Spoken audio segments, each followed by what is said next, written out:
Today's Talk About It Tuesday question is, I've been trying to get ahead financially for the past few years, but every time I make a little progress, I seem to run into challenges that set me back. Sometimes I just feel like it's not in the cards for me.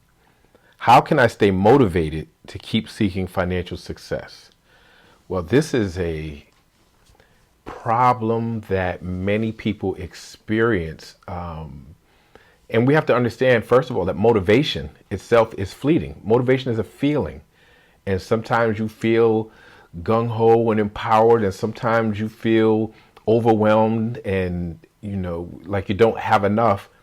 And we have to get motivation out of the way and think discipline, right? Meaning being consistent. So you have to remain consistent. And the best way to remain consistent is to have systems in place.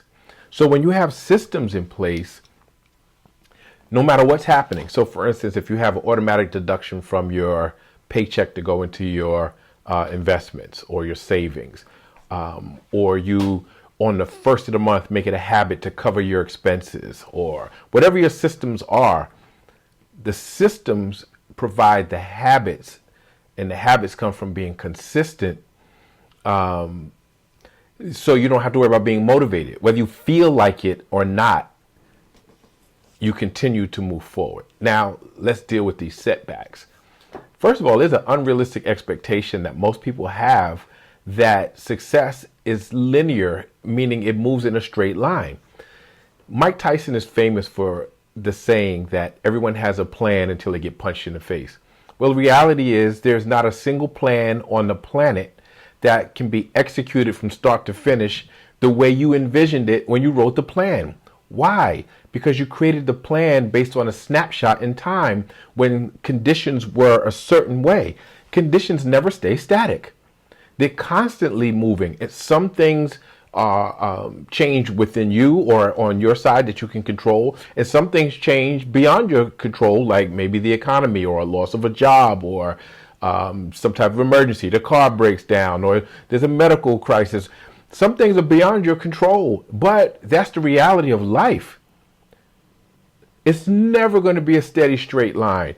Once the action starts, once you start executing a plan, something is going to disrupt that plan. And you have to bake that in, right? You have to expect that something is going to occur that's going to make you veer off the plan maybe, or even have to change the plan, which leads to another thing. Most people completely blow the theory of evolution. They think it's survival of the fittest. No, it's not the survival of the fittest. It's the survival of the most adaptable, because environments change, conditions change, and those who can adapt to the changing conditions, the changing economic landscape, the changing environment, the emergencies, the crises, those who can adapt are the ones who will succeed, not the ones who can stay the course no matter what. Because if you stay the course and the conditions change, you're still off. So you got to change your mindset. Stop trying to be motivated and be disciplined. And you're disciplined by creating habits and systems. You have to be adaptable, and your plan has to reflect the changing landscape and the changing environment. You can't stick to the old plan. What else? You have to reframe how you think of the idea of failure. There's no failure. There's only data that's collected. And so if things didn't work, why didn't they work? Was it something I did? Was it something that changed? How do I need to modify to overcome that? Do I need to modify my system? Do I just need to execute better? Right? There's no failure, only data. The other thing is stop looking at the broader goal in terms of success and break that into smaller chunks. And so you celebrate the success every step of the way. Oh, okay, I went online, did a little research about brokerage accounts. That's a success. I actually opened a brokerage account. That's a success. I actually funded my brokerage account. That's a success. I actually made my first investment. That's another success. Then you're stacking successes.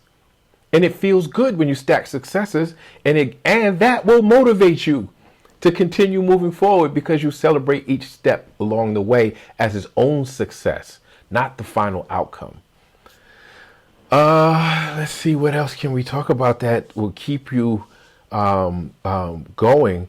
I just think we have to be more realistic in terms of how long certain things would take. Sometimes we weren't realistic about the depth of where we were, how deep in a hole we might have started from.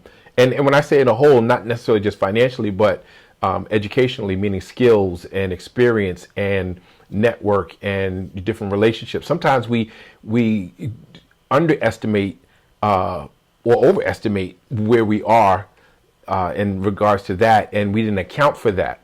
We just thought, okay, I just start investing. No, there's education, there's research, there's relationships, there's professional networks, there's all these other things that have to be built up as a foundation also that often get forgotten about or neglected. And then when we don't make the progress we expected, we can't figure it out. It's because you didn't do all those other things that are important as well. So step back, regroup, reframe the mindset, put the systems in place, remain disciplined and steadfast no matter what, but also be adaptable to the changing economic environment and landscape, and just keep going, right? And celebrate the small wins. Celebrate the small wins, and eventually you'll get somewhere. You'll be somewhere because each step is going to take you closer and closer and closer to where you want to be. So I'd love to hear your thoughts on that. How do you stay motivated? Please like, share, subscribe, keep the questions coming, and I'll see you next Tuesday.